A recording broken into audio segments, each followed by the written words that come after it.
Aussi, récemment, un problème avec les Émirats Arabes Unis.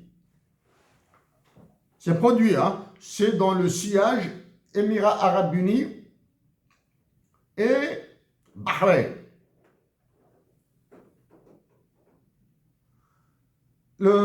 Les Émirats Arabes Unis ont une population de 10 483 751 habitants, une surface de 98 648 km². Ok? 10,5 millions d'habitants, 100 000 km², et un PIB de combien de milliards de dollars pour 2023? De 514,1 milliards de dollars. 514,1 milliards de dollars. Faites exactement les mêmes calculs que j'ai fait pour le Bahreïn.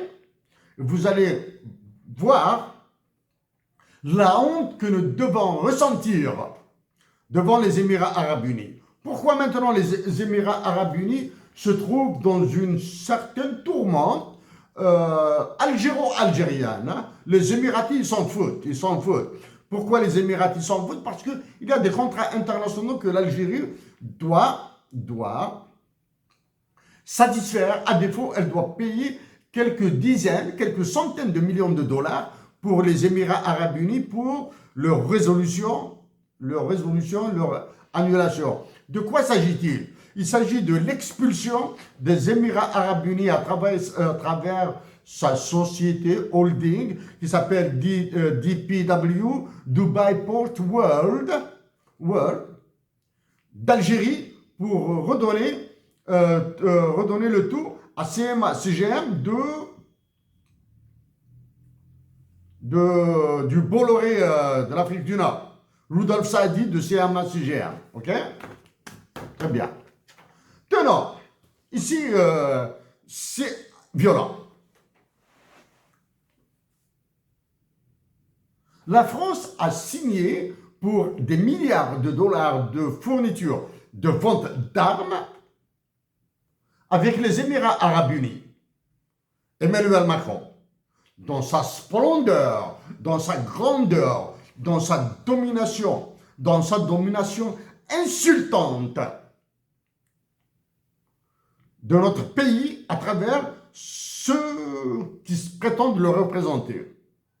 Donc Emmanuel Macron vend en centaines de milliards de dollars de l'armement aux Émirats Arabes Unis d'un côté, d'un autre côté, ils ordonnent aux généraux algériens et à celui qui occupe sa conciergerie de chasser les Émirats Arabes Unis d'Algérie pour qu'ils redonnent tous les contrats maritimes, transport maritime, à Rudolf Saadi de CMA-CGM. Ok? J'éviterai de dire ce que j'ai déjà dit à propos de la conciergerie de Macron à Alger, qui est devenue une boîte de nuit, qui est devenue un casino. J'éviterai de reparler, du moins, sauf nécessité, de ces généraux algériens qui ont peur, tellement peur de Macron, qu'ils ont préféré s'écraser, perdre en dignité patriotique. Pour leur dignité personnelle, privée et familiale, ils se débrouillent avec.